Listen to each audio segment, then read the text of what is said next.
them financially because Biden and Kamala Harris are making tens of millions of dollars every single political stop they make. Oh, so you think Trump's going to lose against Biden? I think he could, definitely. I mean, it's definitely possible. Well, if he does not look, if he wins, then I would say this will be probably the darkest time. This will be the darkest 4 years in American history. If Trump wins? If Trump wins, it will definitely be the darkest time in American history. I feel like the last year has already been the darkest time in the last 100 years for American history. Though. Exactly. So imagine how horrible it'll be the next 4 years.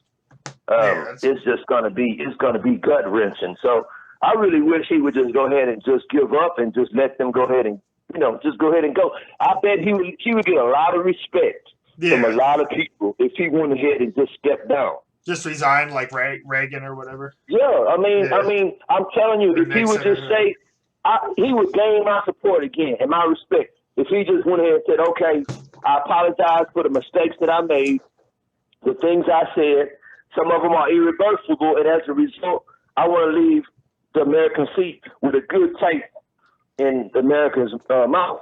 And I'm telling you, if he did that, he would go in history as one of the realest presidents ever. Yeah, he probably because that would almost be like like how do we call it a gift, like almost like when you hurt somebody and you give them a gift. Yeah, like I forgot what the word is. I want to say. Or, apology. I don't know. It's a word. It'll come to me as we finish talking, but. Almost like like an acceptance gift, Condolence. If he wants to embarrass himself and run, then that's fine. I mean, he doesn't stand a chance. He's definitely not going to get California. He's in jeopardy of losing Texas, which is one of the most racist and what I say. Let me rephrase that. One of the most conservative states. He's even in jeopardy of losing that. So, I mean, how could he even think about winning when he's actually trying to fight for Texas, which is historically one of the most right-wing states in the Union? Yeah, that's true, actually. I didn't know about that. It's like, I haven't really been following the statistics of the coming up election, but I just feel so checked out. It's just like, I mean, are you going to vote for Biden? Is that like who you're going to vote for? Or are you not going to vote for? Absolutely. I mean, at the end of the day, there was a time where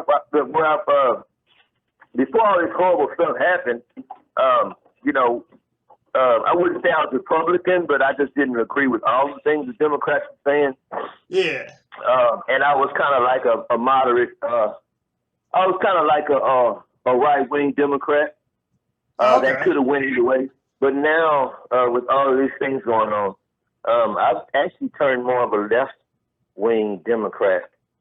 So, yeah, I wouldn't even be able to vote for Trump because the way they have it set up in Texas is during the primary election, your actual voting location, which is the one that I vote at, which is by my parents' house, is a Democratic voting location. So, are you an independent voter? Or are you no. Oh, you're a Republican, probably, right? No, I'm a Democrat. Okay, sorry. I'm a Democrat. I don't know if you were still left, you still stayed as a Republican. No, and that's what I'm saying is that because I'm a registered Democrat, I wouldn't even be able to vote for Trump.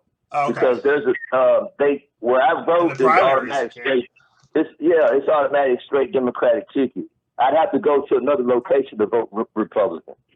Yeah, I don't even think like I'm an independent. I don't even think I can vote in the primaries in Florida, but I'm definitely gonna vote for at least local offices and stuff. I might throw in the ticket for Biden. I definitely think he's the better candidate. I mean, like obviously compared to Trump, even I think I was definitely a lot more conservative until like a year ago too. I was like not real conservative, but I was like pretty. I was like a centrist, and now I'm definitely like an admitted liberal. I think. Yeah, I mean that's we're similar. I mean when you're talking about somebody that has a little money, which I do, Yeah. Naturally you want to preserve that in institutional law the best you can. And one way you can do that is, voting for things like less property taxes. And, generally that's Republican type ideology. Yeah. But at the same time, when these horrific things start to happen, at that point you go ahead and decide to, surpass some of the things, financial safeguards you'd like to put in place just for the common good of mankind. You have to draw a line in the sand. Yeah, and the common good of society. And I think that's why a lot of non-minorities are going to vote Democratic, because people have a conscience. And I don't care how. It definitely seems I don't care how conservative you are. I don't care how conservative you are. At some point, your conscience is going to start to get to you. Yeah. Now, if you're conservative without a conscience, then that's different. But most people have a conscience, and if you vote consciously for something that's counterproductive, then that's something that you have to deal with as an individual later on in life. And people nowadays, they're getting smarter and wiser in that aspect. And I think that's why Trump is going to have such a hard time winning this. That's why I think Trump's going to have such a hard time winning this election. Yeah, that makes sense, because it definitely seems like conservatives just are more apathetic and liberals are more empathetic, and that's just kind of the way it is. Like I always kind of like wanted to deny that, but it's just kind of the way it is, I guess. But they'll even admit that. Like conservatives will tell you like it's more straight up with them, and they're more cold and calculated and all that. But I don't know how they ever endorse Trump. It's just like a fucking reality star or something like that. They'll pretty much endorse anyone now. I feel like the take it, like anyone can take the position as president now, like Ben Shapiro, pretty much anyone. It's just kind of scary. I don't know. Yeah. But yeah, I mean, I don't know if you want to keep on with politics, but it's just kind of. I didn't know you're interested in politics, so that's kind of interesting. But I guess. Well, the one question I had for you.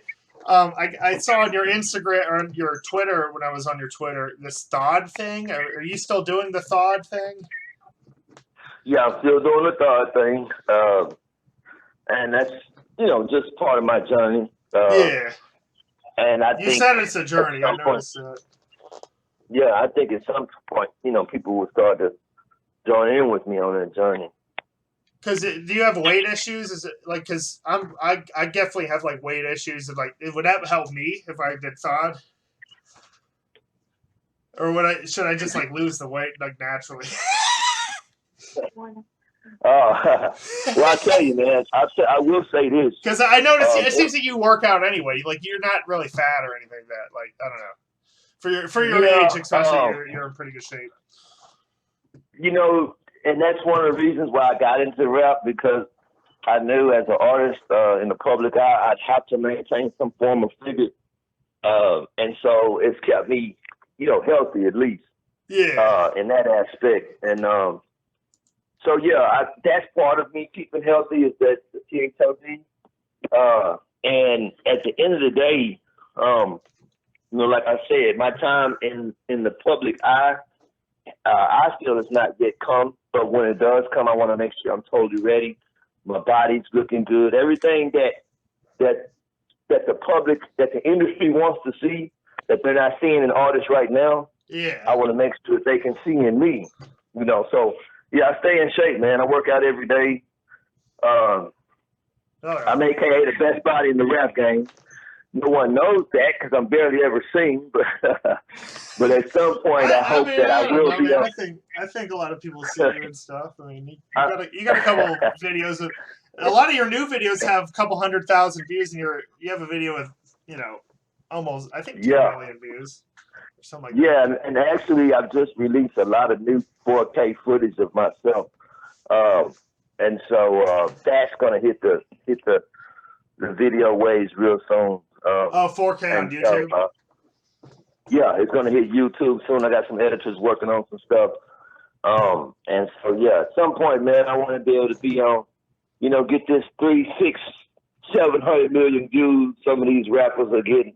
Yeah. And when I do, I want to make sure I'm all chopped up and nice looking, Yeah, exactly. Like, I mean, like maybe you could reach out to some outlets like Lyrical Lemonade or someone like like someone that posts videos, for artists. I don't really know how they work. It's probably like a lot of bullshit involved with that, but I don't know.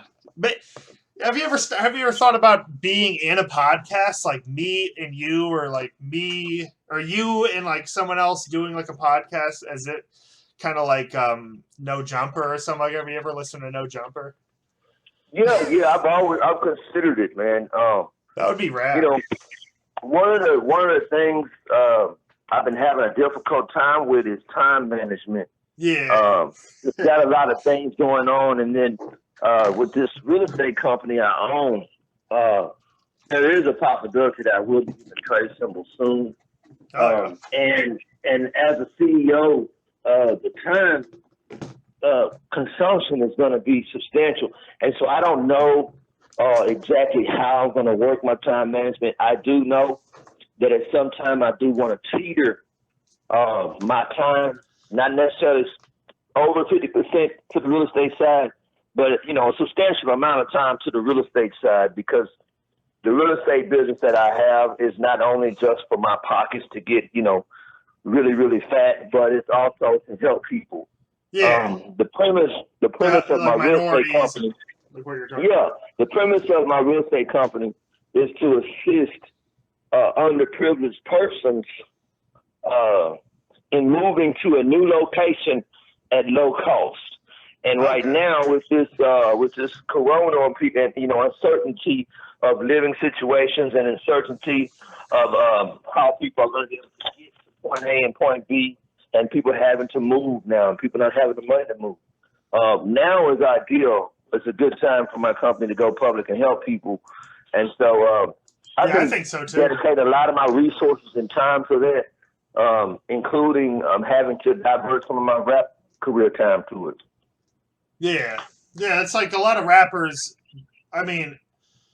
go into real estate, but it's usually the really intelligent ones like Nipsey Hussle and stuff like that. But it's, it's really wise of you to get into it at your level in the game where you're popular, but you aren't superstar status. So you're like, you're multitasking. I think it's really good because a lot, you appreciate you make a shitload of music, even though you're dealing with all that. You really pump it out. You make your own beats, I guess, too. Which is like make my own beats. Every now and then I'll lease a beat from a producer, but I'd say 90%, 95% are my beats. And so I've made a lot of product, and I'm still making a lot of new product. But I was saying is in this particular situation with the real estate company, not only am I going to be able to help people, but I want to have a positive influence on society. So when I do leave society, I don't want them to just say, okay, he was a rapper. I want them to also say he was a rapper that built a real estate conglomeration that helped people worldwide, the elderly, the poor, the sick. They helped them all. And he made a pretty penny at the same time.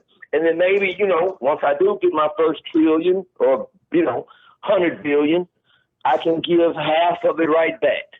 So that's the goal, man. It's never been just about me. It's been partly about me, but it's always been me plus others. I've always had to make sure whatever I did was connect, that plus others was connected. That's just how I was raised. Yeah, it's like total, just like taking care of everyone around you and stuff. Like I know you're like a street guy and everything, but like that's kind of the goal of most of the good rappers I see out there. Like they're a street guy, but then they end up, they want to help the community and everything. Like even like Gucci Mane, which in 2006 we didn't think Gucci Mane would ever be saved. Like we always thought Gucci Mane was like the worst example of a man, or not like that, but like he was just like real uncouth. And now he's like this pristine guy doing songs with Bruno Mars and shit. It's just crazy. Right. And that's good. That people can transform their careers into different ways. I literally, it was difficult for me to get all of these broker licenses. I mean, Yeah. for a black man to have multiple licenses in multiple states really is unheard of. I don't know anybody else other than me who has a real estate broker's license in 7 states.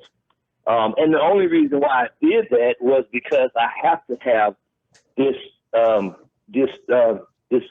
this title in these states in order to get a trade symbol. I wasn't able to get it through the U.S. government, so I had to go a different route and do it the 211 way, which is the through a it's like an LLC or something. Through a non-regulated entity, and I actually had to get a company in Canada to help me of all places, because the same institution, the U.S. government, who was supposed to help me, didn't do anything but deny me dozens of times. So the only way that these people in Canada was going to help me get this trade symbol, they want to make sure that I had jurisdiction in over 50% of the population of the U.S.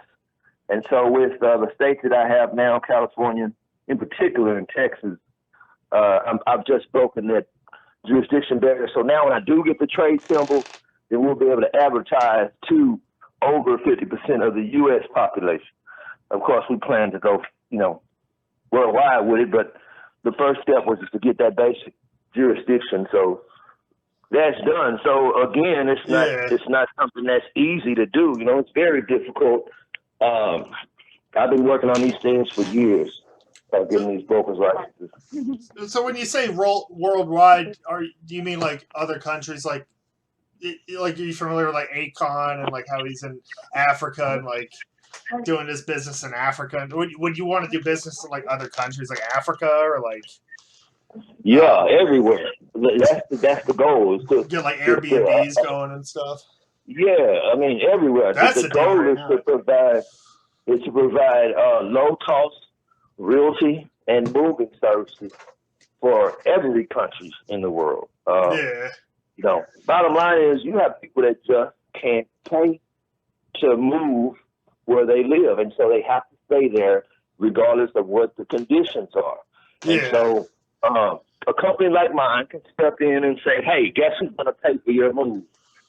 The apartment complex that you're going to move to, they have the money. Those are the people who have the money to help these people, and I'm going to go into their pocket and get it.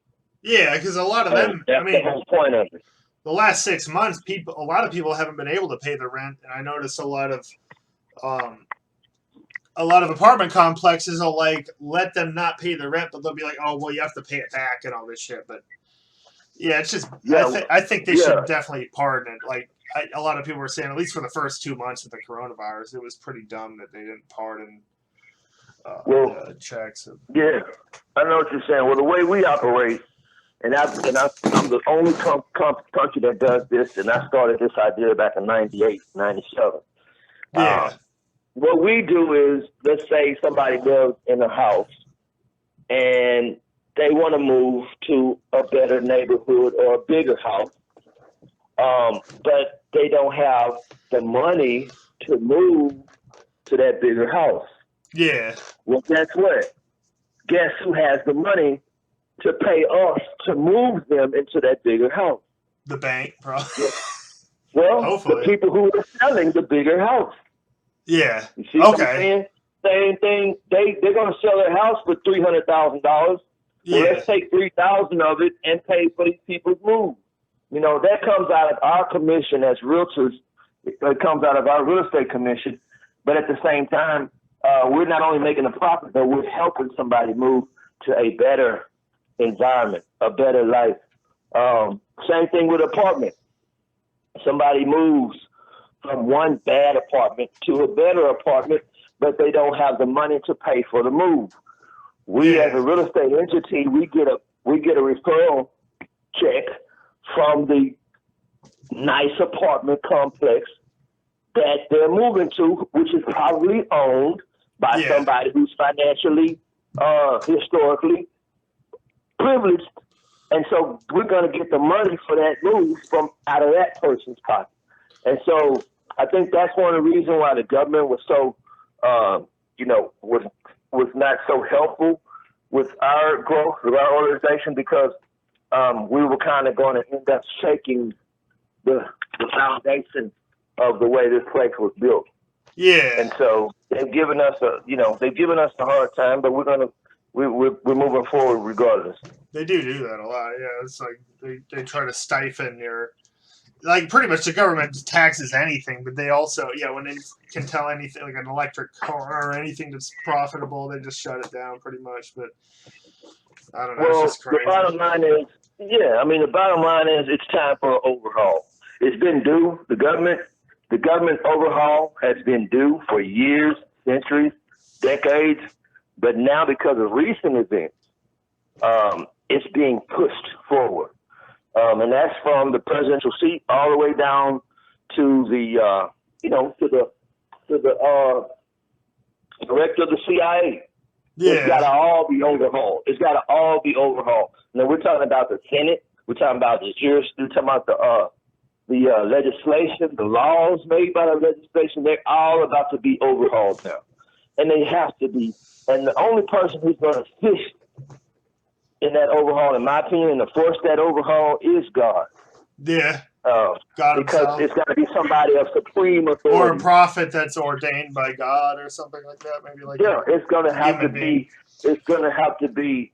It's going to have to be extreme, and that's what's happening now. People are. They're just not accepting it. They've been rioting in different towns now, cities in the U.S.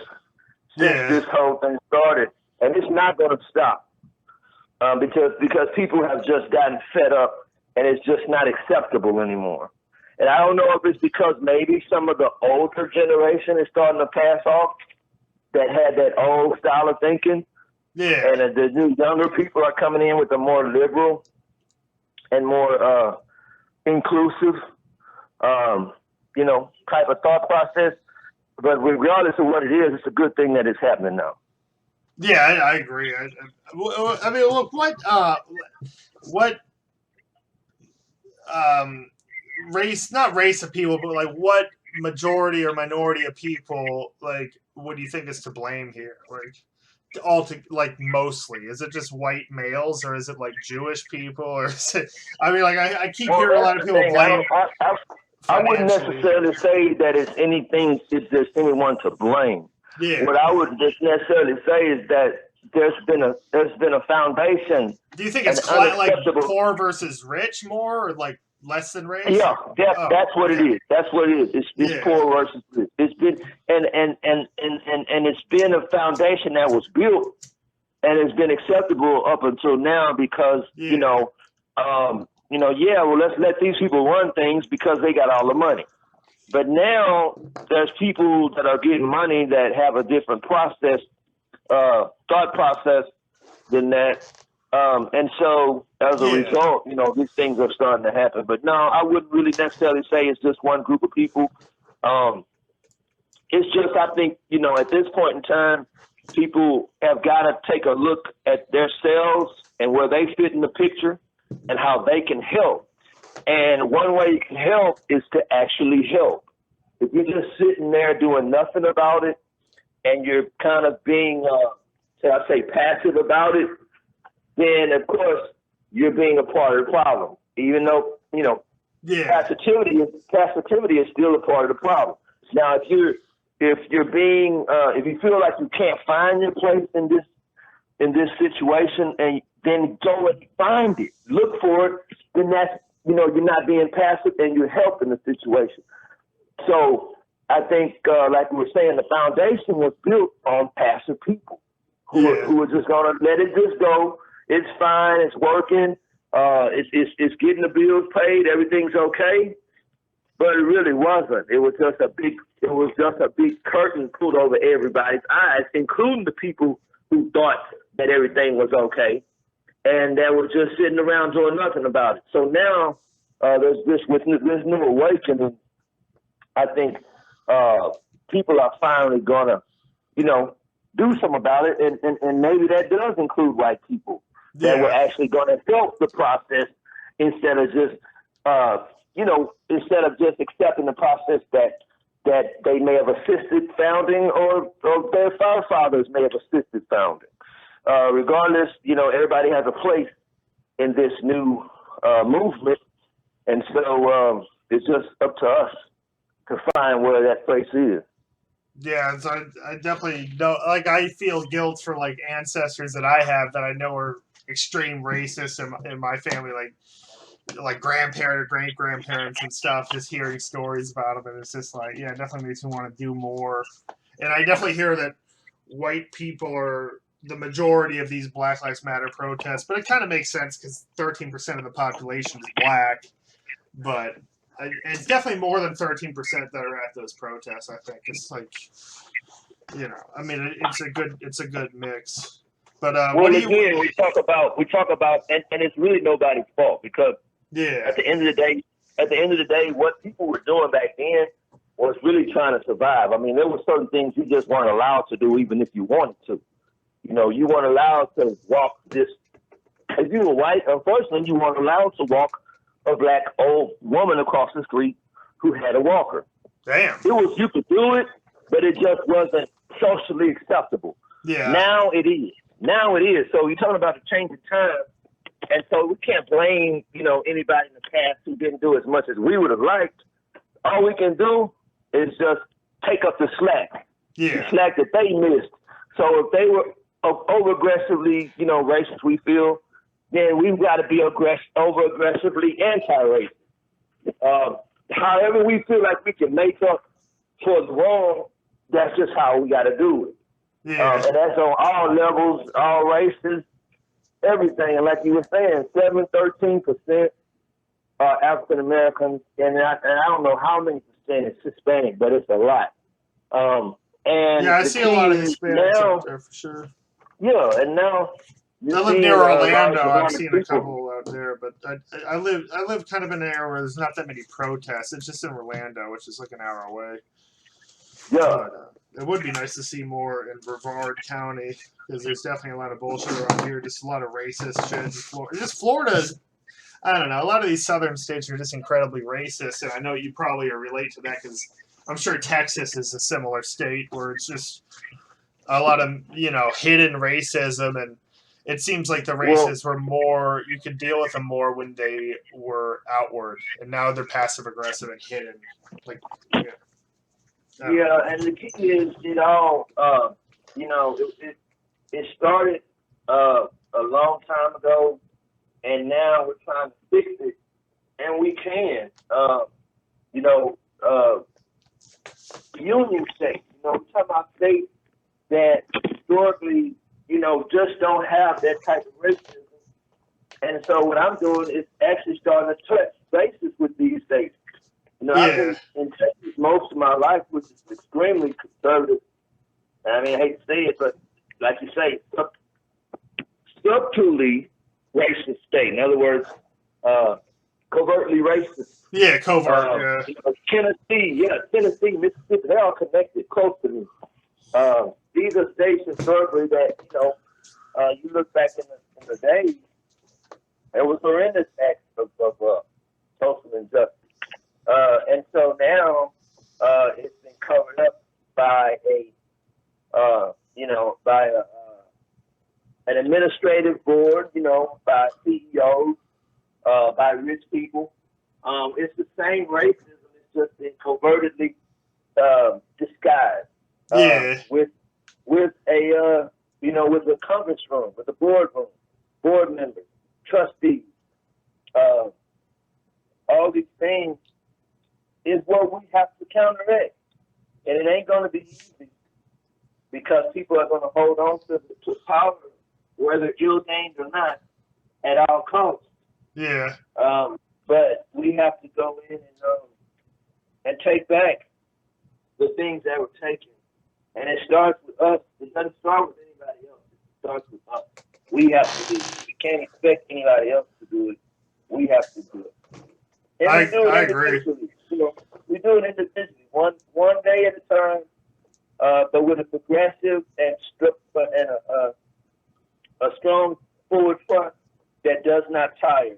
And in some states, like Portland, like Oregon, and some of these other places. It's at a boiling point, tipping point where people are just out and about making sure that they see the counteraction against injustice, racial injustice. Portland. Some of our states, like ours, where people are protesting in Burgundy, we have to still keep that front moving.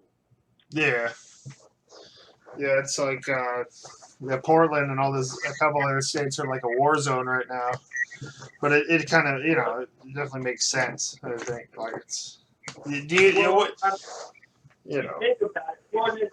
Portland states like that union states that are close to they're kind of like in the middle of conservatism and liberalism. Yeah. That's where you're going to start seeing those tipping points and those boiling points, because you're starting to see the switch between old mentality to the new younger generation mentality, and it's boiling over. It's not as structural and secluded and hidden as it is in some of our more conservative states like Texas and Mississippi, Arkansas, states like that where it's a little more covert. Yeah, like the people that go out. I think that's a good thing. Yeah. It's like there's people being bussed out to those states, and the people that are there are either really supportive or like just extreme racist or something. I didn't really believe it at first, but then I started reading more about it. It was just crazy, like reading about it. And I guess just like this whole year, I didn't think it was possible that people could stand up like this and be this active after George Floyd's death, and it's actually really inspiring. But it's a double-edged sword in a way. It's scary because we don't know how far it's going to go, but it is warranted. I mean, it's not like I mean, like I talked to a lot of police, and they're just kind of absent of the idea. I mean, I don't want to say I talked to a lot of police. I've talked to a few police, and they're very daft of the idea of this being their fault and this being a problem that they could prevent, and they don't want to face it. And everyone says, "Oh, well, there's good cops," but the good cops stand aside and let the bad cops do whatever they want, and they are like, "Oh, well, we're going to avoid that because we want to keep our pension." Right. Well, it all comes down to accountability. But I believe there's more than just one form of accountability. There's accountability here, on this planet, and then there's accountability after. And so, just like with any profession, you're going to have good people and bad people. And so, as a result, what we hope is that people outside of that profession can intervene and have the ability to intervene and fix the system. Now, some people are saying, there's different types of ideologies of how to fix the system, especially the police system. And I have my own ideology. We won't go into it. It's a very long ideology. But the key is... like reforming the police. Well, I think number one is that,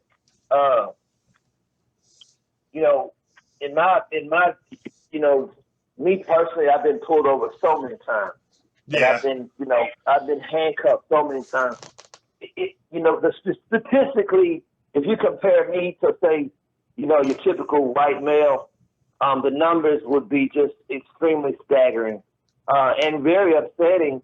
And so my attitude towards police is horrendously biased.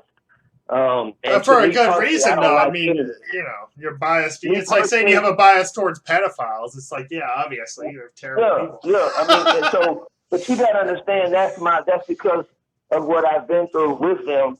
Yeah. Especially in a state like Texas and a conservative town like Houston, you're going to get more harassment than me personally think in some more quiet liberal town. But at the end of the day, me personally, I just don't like police, period, because I don't know. I never do know their motive. The motive of being a police officer and their motive of anything that they do. And so to me personally, I just don't trust them and I don't like them. Their But whole you know, motive seems to just be profiling. That's my opinion. That's my opinion from someone who's been historically over harassed by them, and so my opinion is probably biased. So when you compare my opinion with somebody that has not been, maybe they may like the police because they haven't been harassed by them. Well, it's like everyone that defends the police never has to deal with them, never has to call them. If they ever had to call them, they would realize they never show up unless if they're arresting you or your wife or someone that unless they're making an arrest, pretty much. They won't show up to do any kind of actual civil work or it's just crazy. I don't know. Yeah, I mean, at the end of the day, if I live in a huge mansion in River Oaks, and the only time I see police is when they're coming in front of my house, making sure that nobody's on my street, of course I'm going to like police. Yeah, exactly. But if I live in a rundown apartment or shotgun apartment in the middle of downtown Houston, where I can't even go outside because if I do, I may get shot or killed by a police officer, or most assertively and certainly harassed and beat up and possibly handcuffed. Of course, my opinion is going to be a lot different. So it goes situation to situation, and so that's how you filter it.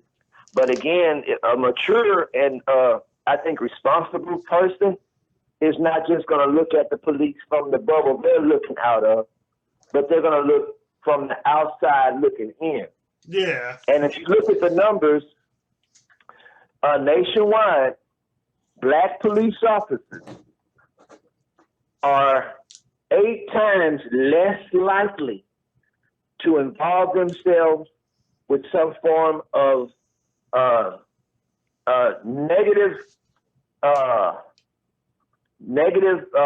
interaction with the minority versus a white police officer. So if I know I'm 8 times more likely to get my ass kicked by a white cop than a black cop, then what am I going to ask? What am I normally going to ask? Okay, well, let's get more black cops. Yeah. It only makes sense, right? But that's not going to happen. So what's the other way to fix it? I don't know. We got to look at the numbers and try to fix it some kind of way. Yeah, it's like I don't know how we're gonna do that. It's like really frustrating to talk about because everyone's talking about but defunding the police, but then everyone just kind of wants the police to be reformed. I think it should be reform the police, really. Defunding, in my opinion, means defunding, in my opinion, is okay. Well, why do we need 100 cops? Yeah. When the more cops you're having, the more cops you're having, the more harassment issues we're having. We got 50 cops, then we don't have as much harassment. In other words, if you got 50 cops and you got 50 crimes, 10 of the crimes are not life-threatening. The other 40 are. And so you got 50 cops, and what's going to happen? They're going to be at all 50 crimes, even though those 10 crimes are just petty crimes. So what ends up happening is, let's say out of those 50 crimes, 10 of those are petty, and you end up having a situation where somebody gets hurt by the police for something petty. Yeah. Okay, so let's do this. Let's get 40 cops. Now you still got 50 crimes, but you got 40 cops dealing with 50 crimes. So they're going to naturally be sent to the most serious crime. The 10 crimes that are not as serious, they may get swept under the rug, but guess what? A lot of those type of crimes are crimes against minorities. Those insignificant crimes, those crimes where a guy is just smoking a joint on the side of the road. Okay? If you don't have enough cops to have a cop there harassing this man, then naturally there's going to be more cops dealing with more serious crimes. And we did that in Houston. We dematerialized policing on weed and insignificant crimes, because these type of crimes are the crimes where minorities get harassed and sometimes seriously hurt over just insignificant things, you know. So yeah, if a cop is a prick, which I think most of them are, yeah, let's put them in front of two scenarios, okay? Then that's gonna think, dang, I wish I could go here and whip this black guy's ass, but I can't because there's somebody over here getting killed. Now we got a chicken with his head cut off scenario where this guy can't be a prick over on this side of town because he's got to deal with something more serious on this side of town. That's what the defunding of police is. That's another way we can do it. I think I understand a little more now because we really only need 10% of the funding we're giving them. We're giving them tanks. We're giving them fucking SWAT vehicles, and just to do these. It's really to serve the drug war. You know, only give them as much authority and the power that they need. I think that's the way you look at it. Yeah. You know what I'm saying? And if they can't deal with not having as much power, then just have more security. Like more security guards, people, yeah, you know, like in our town, we got Metro Police. They have no jurisdiction. They're almost like the rent-a-cop of the city. But at the same time, they do have authority to pull people over in serious situations. Yeah. Now, would you rather have a city full of those type of cops who more than likely is not going to harass you and pull you over just to be a prick? They only get paid $35,000 a year. They're not really even, you know, considered you know, police that have authority to hurt people real bad. They're not going to get involved in these insignificant cases. And so, you know, maybe those type of police are better than the ones that you're giving $70,000 a year that people, you know, are just, you know, want to be cops to be, and then they get to kick somebody's butt in the process, you know. They are giving way too much, especially with those pensions. Yeah. It's like just crazy amount of money. Right, and that's not what you want. You don't want people who want to be police just because they get a nice paycheck and they can be pricks.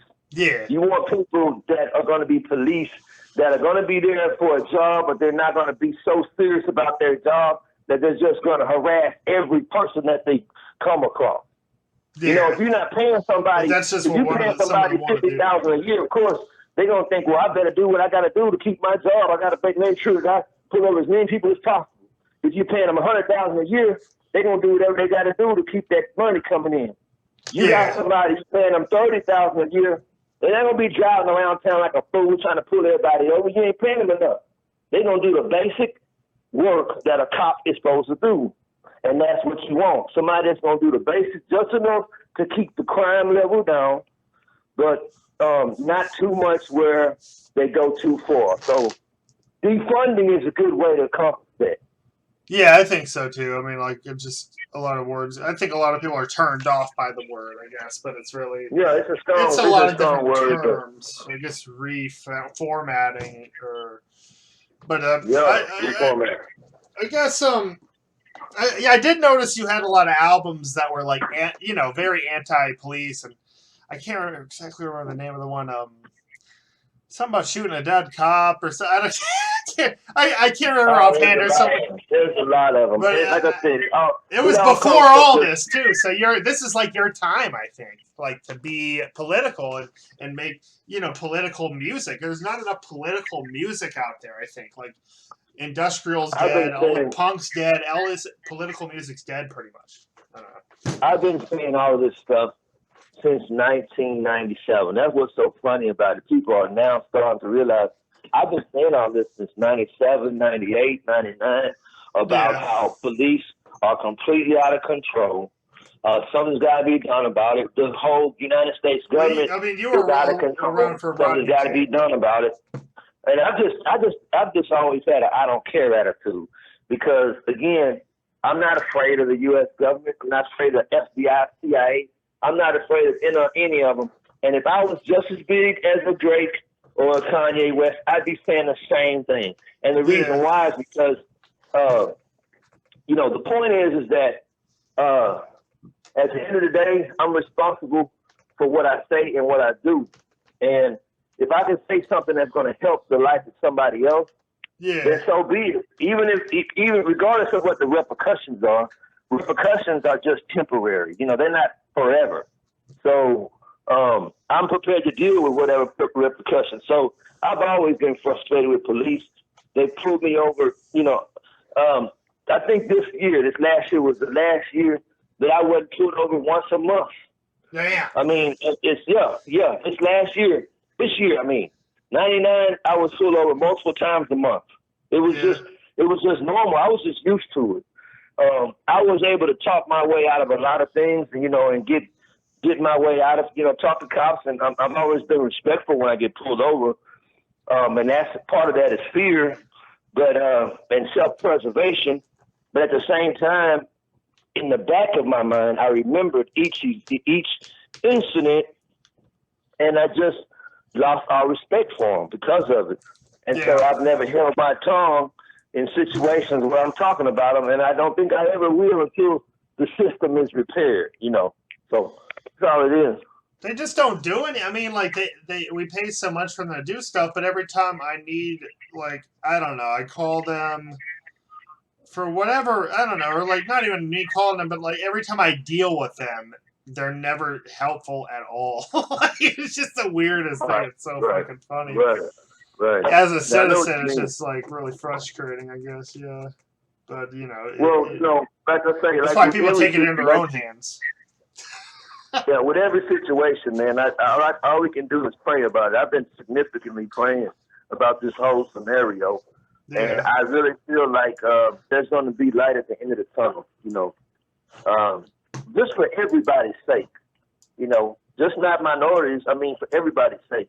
But I think now is a time to call for people's conscience, Yeah. People's conscience has got to start speaking out now. And I've heard stories of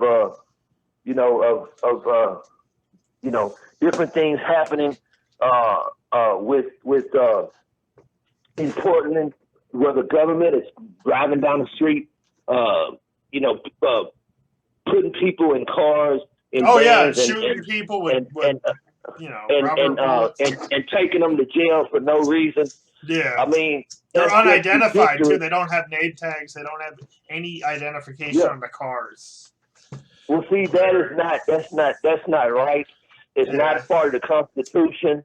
It's just some fly-by-night thing that the government is doing to try to maintain a situation that they're not going to be able to maintain. People, when people, there's a point when people literally get fed up. And at that point, it's a point where they don't even care about their own life or anything. It's just a matter of fixing the situation. Yeah. And I'm the same way. I'm going to go down there to that federal courthouse downtown real soon, and I'm going to file a $1 trillion lawsuit against what I call the Antichrist. Yeah. And if you look at my album I got called The U.S. Government is the Antichrist, it is. What's your album things that the U.S. government, yeah. If you go to my Bandcamp, I've got it all spelled out. If you take all the significant letters out of FB, Federal Bureau of Investigations, President, Security and Exchange Commission, Central Intelligence Agency, and you put up all the significant letters, you're gonna pull out the Antichrist. And it's one of Damn, I gotta look at that on the chart or something. That's interesting. Yeah, look at it. It's one of my tweets. So you're like, I didn't know you were. So you're a Christian, basically, like. I grew up. Remember, I was telling you, I grew up as an organist playing in the church. Oh, okay. I was actually a Methodist. Yeah, Methodist organist. So my whole thing is that.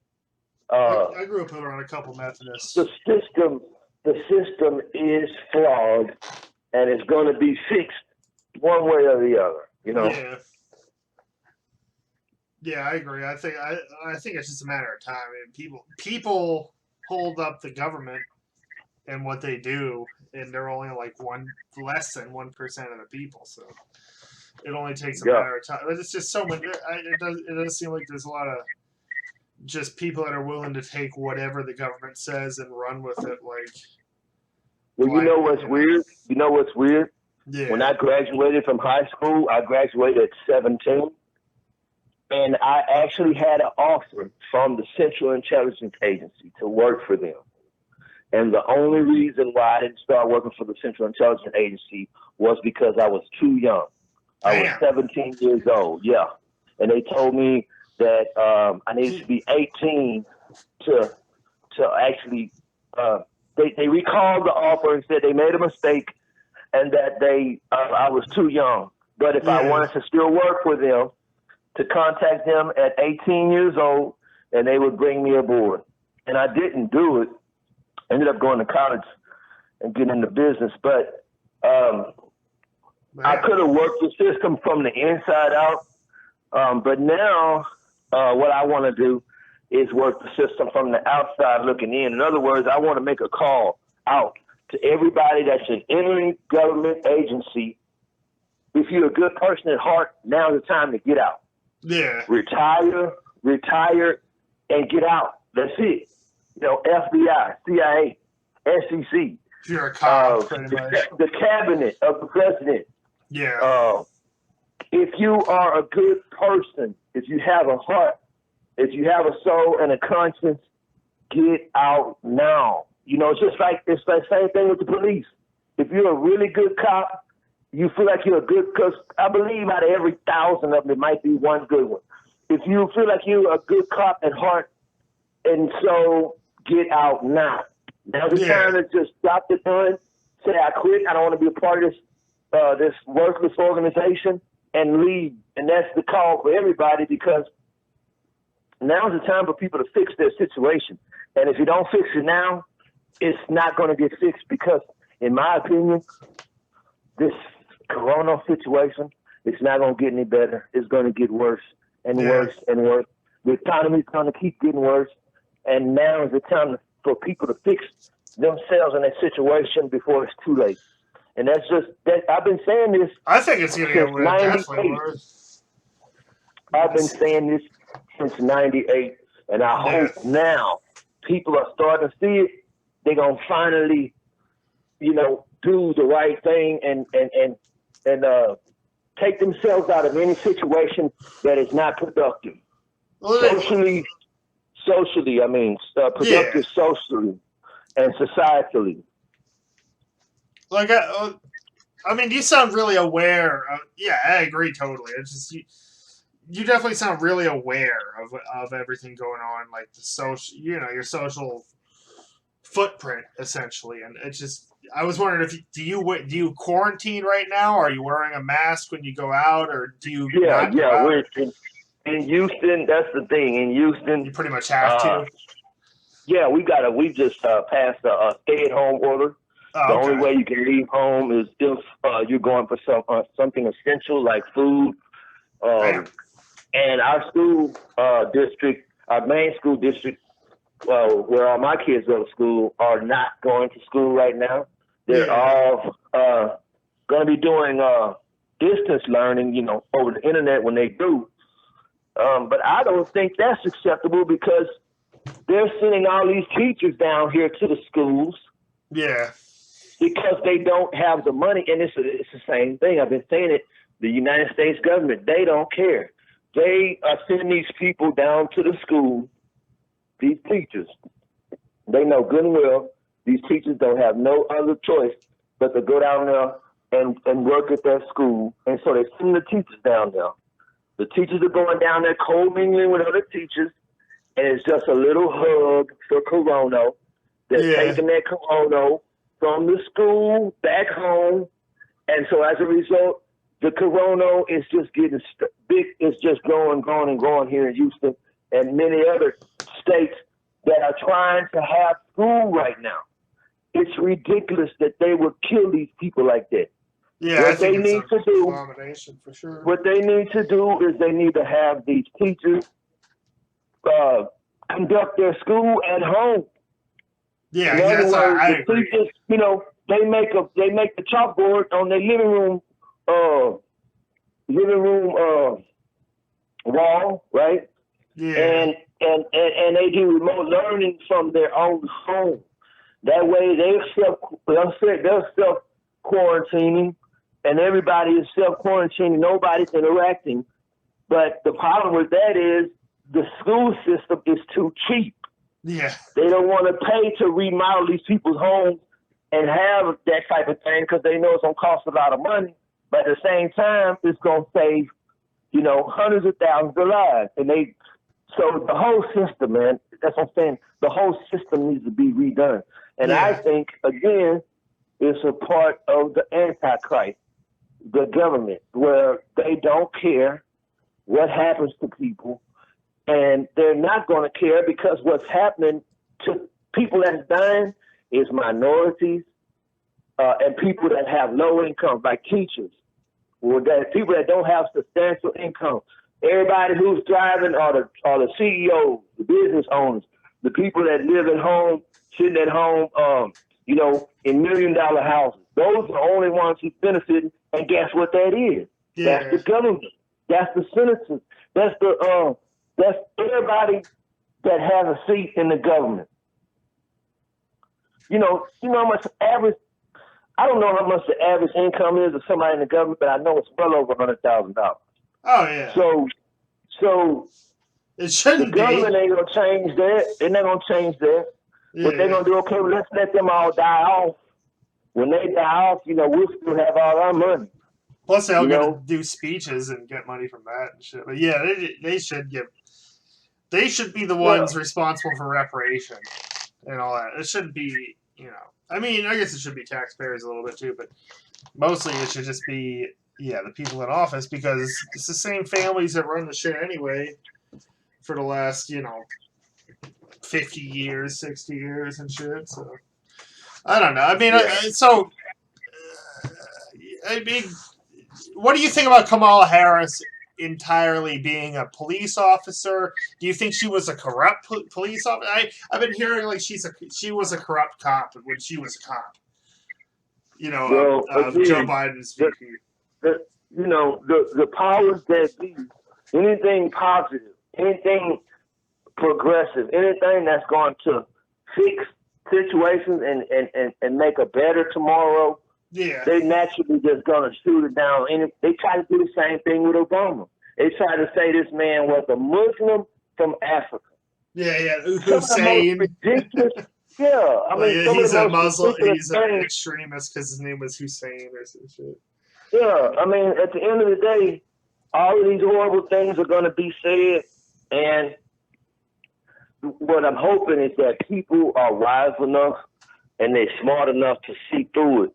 Because this is just the beginning. There's going to be all kind of horrible things they're going to say about Kamala Harris and Joe Biden that is not true. Yeah. And again, it's Satan. It's the Antichrist. They're doing everything to keep the system the way it is. Keep it the way it is. Keep it where police legally can go and hang black men.